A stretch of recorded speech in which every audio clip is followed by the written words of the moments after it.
আসসালামু আলাইকুম সুপ্রিয় দর্শক, আশা করি আপনারা সবাই ভালো আছেন আল্লাহর রহমতে। এইমাত্র পাওয়া আবহাওয়া দপ্তর থেকে আজকে সবচেয়ে গুরুত্বপূর্ণ খবর। আজ 22শে মার্চ রবিবার 2026। এবার কেটে যাচ্ছে মেঘ বৃষ্টি, পরিষ্কার হচ্ছে আকাশ।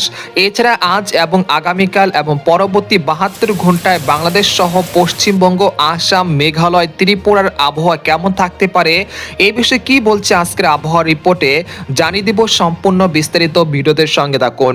আর আপনি কোন জেলা থেকে এই খবরটি দেখছেন অবশ্যই কমেন্ট করে জানিয়ে দিবেন। আর সবার আগে সর্বপ্রথম সঠিক খবর জানতে আমার চ্যানেলটিকে সাবস্ক্রাইব করে রাখুন। এবার জেনে নিন এক নজরে। সকাল থেকে রয়েছে মেঘলা আকাশ, সেই সাথে রয়েছে উত্তরের হিমেল বাতাস। কিছুটা ঠান্ডা পরিস্থিতি বিরাজমান থাকলেও পরবর্তী 24 ঘন্টায় বাড়বে রাত ও দিনের তাপমাত্রা। আবহাওয়া অধিদপ্তর থেকে আগামী 24 ঘন্টার আবহাওয়ার পূর্বাভাসে বলা হয়েছে রংপুর, ময়মনসিংহ ও সিলেট বিভাগে দুই একটি জায়গায় অস্থায়ীভাবে দমকা হওয়া ও বিদ্যুৎ চমকানো সহ বৃষ্টি বা বজ্র সহ বৃষ্টি হতে পারে।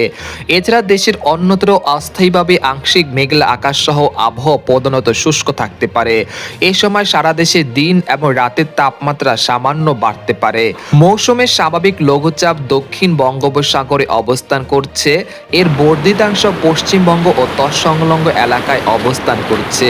উপকূলীয় এলাকায় ঘন্টায় 15 থেকে 10 কিলোমিটার হাওয়া প্রবাহিত হচ্ছে এবং স্বাভাবিক অবস্থায় রয়েছে বঙ্গোপসাগর। প্রিয় দর্শক, আমরা সরাসরি ইউরোপিয়ান মেঘমালার আপডেটে চলে আসলাম। তো এখান থেকে আপনারা দেখতে পাচ্ছেন যে এই মুহূর্তে দেশের আকাশ আংশিক মেঘলা থেকে পরিষ্কার রয়েছে। তবে আজ দুপুর বা বিকেলের মধ্যে ঢাকা, ময়মনসিংহ, রাজশাহী, সিলেট বিভাগে দুই একটি জেলাতে বৃষ্টি বা বজ্রসহ বৃষ্টিপাত হতে পারে। এবং দুপুর 1টা থেকে বিকেল 4টার মধ্যে দেখা যাচ্ছে রাজধানী ঢাকার নাগারপুর, কাপাসিয়া, কিশোরগঞ্জ, সিরাজগঞ্জ, সরিষাবাড়ি, ময়মনসিংহ, সিলেট, জৈন্তাপুর, কানাইঘাট, মৌলভীবাজার এর আশেপাশে জেলার দুই একটি জেলাতে বিক্ষিপ্ত আকারে বৃষ্টি বা বজ্রসহ বৃষ্টিপাত হতে পারে। এছাড়া দেশের অন্যত্র অস্থায়ীভাবে আংশিক মেঘলা আকাশ সহ আবহাওয়া প্রধানত শুষ্ক থাকতে পারে। এরপর আমরা বিকেল 5টা থেকে রাত 8টার দিকে চলে আসলাম। আসার পর দেখা যাচ্ছে দেশের বিভিন্ন অঞ্চলের আকাশ আংশিক মেঘলা থেকে পরিষ্কার থাকতে পারে। অর্থাৎ দেশের আকাশ অনেকটাই পরিষ্কার থাকার সম্ভাবনা রয়েছে। তবে দেশের কোথাও বৃষ্টিপাতের সম্ভাবনা তেমন দেখা যাচ্ছে না রাতের দিকে।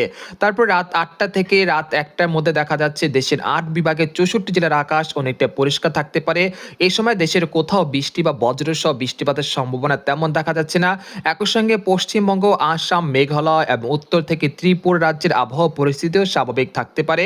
এরপর 23শে মার্চের পর থেকে দেশের আবহাওয়া পরিস্থিতি অনেকটা স্বাভাবিক হয়ে আসতে পারে এবং আগামী 5 দিনও দেশের উল্লেখযোগ্য ভারী থেকে অতি ভারী বৃষ্টিপাতের সম্ভাবনা আপাতত দৃষ্টিতে দেখা যাচ্ছে না। তো এই ছিল খবর। এরকম লিস্টিং খবর জানতে আমাদের সাথেই থাকুন। ধন্যবাদ।